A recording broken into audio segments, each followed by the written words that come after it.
ओम शांती। आज 19/3/2026 चे साकार मुरलीचे महावाक्य। सर्वप्रथम सर्वांना नवीन वर्षाच्या अर्थात गुढीपाडव्याच्या खूप खूप शुभेच्छा। आज बाबा सांगतात, गोड मुलांनो, जसे बापदादा दोघेही निरहंकारी आहेत, तसेच आपल्याला सुद्धा देही अभिमानी बनायचे आहे। असेच बाबांना अनुकरण केले तर नेहमी उन्नती राहील। आजचा प्रश्न आहे, उच्च श्रेष्ठ पद प्राप्त करण्यासाठी कोणती खबरदारी ठेवणे जरुरी आहे? उत्तर, उच्च पद प्राप्त करायचं असेल तर खबरदारी ठेवा की मनाद्वारेही माझ्याकडून कोणाला दुःख होऊ नये, कोणत्याच परिस्थितीत राग येऊ नये। बाबांचे बनून बाबांच्या कार्यात या रुद्र ज्ञान यज्ञात विघ्नरूप बनायचे नाही। जर मुखाने बाबा बाबा म्हणतोय व व्यवहार कुलीन उच्च नाही तर उच्च पद प्राप्त करता येत नाही। आज बाबांनी मुरलीमध्ये सांगितलं, एकच गीता शास्त्र असे आहे ज्यामध्ये भगवान उवाच असा शब्द आहे आणि श्रीमत शब्द आणखीन कुठेही नाही। श्रीमत अर्थात श्रीमत कोणाची असायला हवी हे लिहिणाऱ्यांना सुद्धा माहित नाही। म्हणूनच श्रीमत अर्थात ईश्वराने सांगितलेली मत, श्रेष्ठ मत। रावण राज्यामध्ये रावणाची मत चालते आणि रावणाच्या मतावर चालल्यामुळे रावणाची चापट खाऊन आपण उतरतच आलेलो आहोत। बाबा म्हणतात, शंकर प्रेरणा करतात विनाशासाठी, परंतु हे बॉम्ब्स बनवण्याची प्रेरणा शंकर देतात, हे असं मत मनुष्यांचं आहे। तसेच हे 5 विकार जे आहेत ते मनुष्याला प्रेरणा देतात अवगुणांना वाढवण्यासाठी। या रावणाच्या प्रेरणेमुळेच आपल्यामध्ये 5 विकारांची प्रवेशता झालेली आहे। म्हणूनच सिद्ध करून सांगायचं आहे की पतित बनवणारा रावण आहे आणि पावन बनवणारा परमात्मा आहे। निश्चय नंबरवार आहे, सर्वांना निश्चय सारखा नाही, परंतु जितका निश्चय असेल तितकाच आनंद आणि खुशी असेल। म्हणून बाबा सांगतात, आठवणीच्या यात्रेमध्ये चालत असताना सदैव खुश राहा, बाबांच्या प्राप्तींचा अनुभव करा, आपसमान बनवण्याची सेवा करा। जसं मम्मा बाबांनी अनेकांना आपसमान बनवले तसे आपल्यालाही अनेकांना आपसमान बनवायचे आहे। बाबा म्हणतात, आठवण हीच यात्रा आहे आणि या यात्रेमध्ये आपण सर्वच जण वाणीपासून परे जाण्याची यात्रा करत आहोत, वाणीपासून दूर जाण्याची यात्रा करत आहोत। मुरली नाही वाचता आली तरी चालेल, परंतु आठवणीची यात्रा मात्र सतत चालत राहावी। मुख्य आहे देह अभिमान त्यागून बाबांची आठवण करून आपले पापकर्म नष्ट करण्याची। म्हणून आठवणीच्या यात्रेमध्ये जेव्हा राहाल तेव्हा सदैव हर्षित राहाल। आठवण न करण्यामुळे बाबा म्हणतात पंडित बनाल, म्हणजे फक्त आठवण करा असं दुसऱ्यांना सांगतोय आपण, परंतु जर आपणच आठवण करत नसू तर प्राप्तीपासून वंचित राहणार आहोत। म्हणून बाबा सांगतात, जसं प्रियकर प्रियसी एकमेकांना आठवण करतात तसं तुम्हीही आत्मा समजून निराकार परमात्मा प्रियकराची आठवण करा, तर बाबा आपल्याला खूप सुंदर गुलगुल फूल समान बनवतील। म्हणून बाबा सांगतात, ईश्वर प्रियकर यांची आठवण केल्यानंतर आपण पुण्य आत्मा बनू शकतो। बाबांनी पुढे सांगितलं, कर्मातीत अवस्था बनून स्वर्णिम युगामध्ये जाण्याची तयारी करायची आहे। आत्मा संपूर्ण अवस्थेपर्यंत, कर्मातीत अवस्थेपर्यंत जोपर्यंत पोहोचत नाही तोपर्यंत आपण संपन्न अवस्थेपर्यंत न पोहोचल्यामुळे स्वर्णिम युगामध्ये जाण्याच्या योग्य बनू शकत नाही। म्हणून बाबा म्हणतात, चार्ट लिहा, पण चार्ट सुद्धा नंबरवार लिहितात। जर आपण रोज आपला कर्माचा हिशोबाचा लेखाजोखा ठेवला तर आपण नंबर 1 नक्कीच बनू शकतो. बाबा पुढे सांगतात की रूप बसंत बना, अर्थात आपल्याला अनेकांना ज्ञान देऊन, योगाची शक्ती देऊन समान बनवायचं आहे. बाप समान आपण तेव्हाच बनू शकू जेव्हा रूप बसंत बनू. म्हणून बाबा म्हणतात कधीही कोणालाही नाराज करू नका. दुसऱ्यांना बाबांचा परिचय द्या आणि योग्य रस्ता, मुक्ती आणि जीवनमुक्तीचा रस्ता दाखवा. आम्हीच लक्ष्मीनारायण कुळातले आहोत ही स्मृती सदैव आपल्याला ठेवायची आहे. कारण लक्ष्मीनारायण यांच्या कुळामध्ये जाण्यासाठी प्रत्येक जण लायक बनू शकत नाही. सर्वच जण तसं बनणार असं शक्य नाही. म्हणून बाबा म्हणतात सदैव लक्षात ठेवा की आम्ही लक्ष्मीनारायणाच्या राज्यामध्ये जाण्याच्या योग्य बनण्याचा पुरुषार्थ करत आहोत. त्यांच्या कुळातील आम्ही आहोत. प्रारब्ध कमवणे आणि खाऊन टाकणे हे योग्य नाही. बाबा म्हणतात भविष्यासाठी खातं जमा करा, परंतु काही मुले असे आहेत जमाही करतात आणि लगेच खाऊनही टाकतात.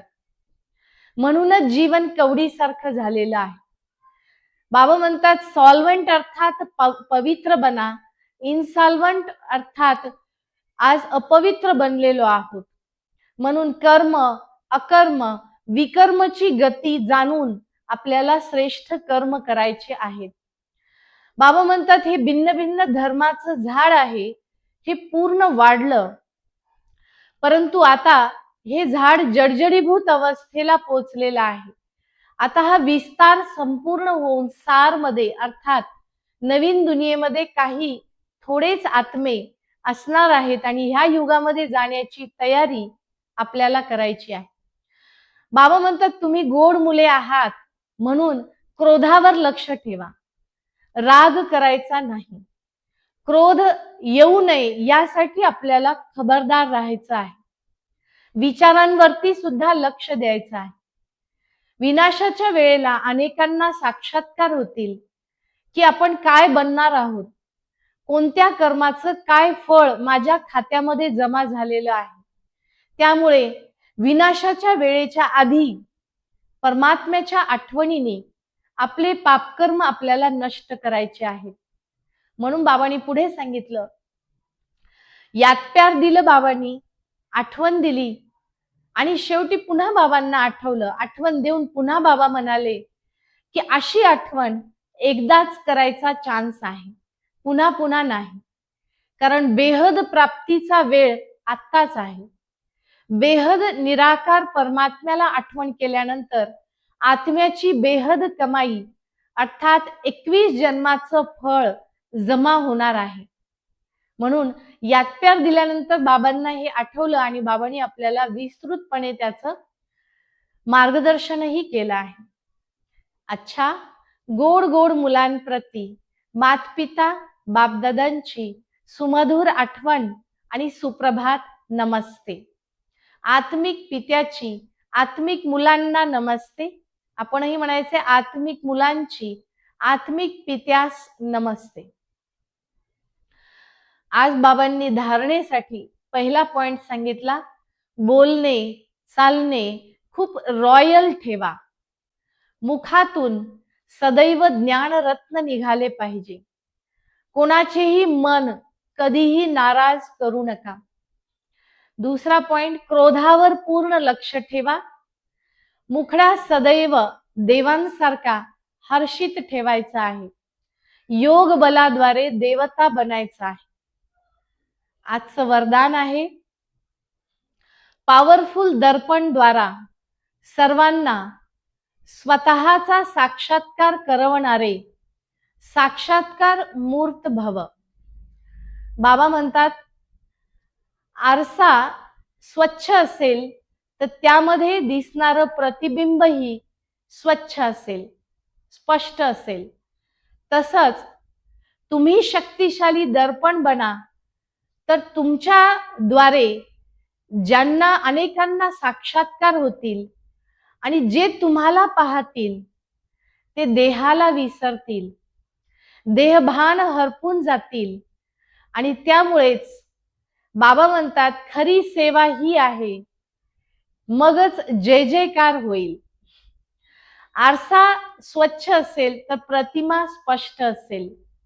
त्यामुळे स्वतःला आत्मा समजून परमात्म्याला आठवण करून असा स्वच्छ दर्पण आरसा बना की ज्याद्वारे अनेकांना देह विसरल्यामुळे परमात्म्याचा साक्षात्कार होईल किंवा आपला देवरूपाचा साक्षात्कार होईल. म्हणून वरदान आहे साक्षात्कार मूर्त भव. आजचा सुविचार आहे शिकवलेले आचरणात आणण्यामुळेच ज्ञान स्वरूप प्रेम स्वरूप बनाल. ज्ञान स्वरूप आत्मा प्रेम स्वरूप आत्मा तेव्हा बनेल जेव्हा बाबा जे शिकवतात त्याला आपण आपल्या आचरणात आणू तेव्हा. आजचा अव्यक्त इशारा आहे निमित्त आपण सर्वजण निश्चयाचा पाया मजबूत करून निर्भय आणि निश्चिंत बनण्यासाठी आज बाबांनी सांगितलं की बाबा सोबत स्वतःवरही पूर्ण विश्वास ठेवा. मग समस्या खेळ वाटायला लागेल. परिस्थिती समस्या खेळ बनेल जेव्हा स्वतःवर आणि बाबांवर पूर्ण विश्वास निश्चय असेल.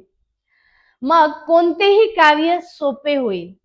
आणि जेव्हा एखादं कार्य आपण वारंवार करतो तेव्हा आपण सहज म्हणतो की हे कार्य करणे माझ्या डाव्या हाताचा खेळ आहे. खरं तर हा बुद्धीचा खेळ आहे. म्हणून परिस्थितीला समस्येला खेळ समजा.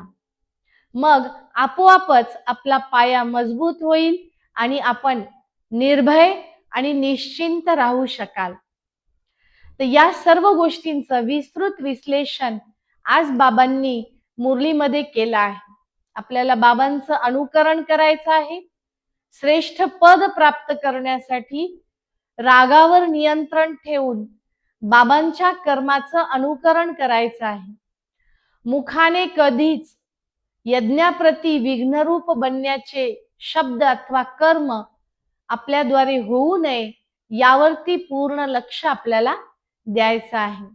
जसं प्रियकर प्रियसी एकमेकांना प्रत्येक कर्म करताना आठवण करतात. बाबांनी उदाहरण दिलं चरखा चालवतील पण तरी बुद्धीनी एकमेकांना आठवण करतात. तसं आपल्याला रूप वसंत बनून आपल्या स्वतःचा चार्ट व्यवस्थित ठेवून साक्षात्कार मूर्त बनायचा आहे. तर या सर्व गोष्टींचं विस्तृत विश्लेषण आज बापदादांनी महावाक्यांमध्ये केलं आहे. या सर्वांना आपल्याला आचरणात आणण्याचा प्रयत्न करायचा आहे. पुन्हा एकदा गुढीपाडव्याच्या खूप खूप शुभेच्छा देऊन वाणीस विराम देते. ओम शांती.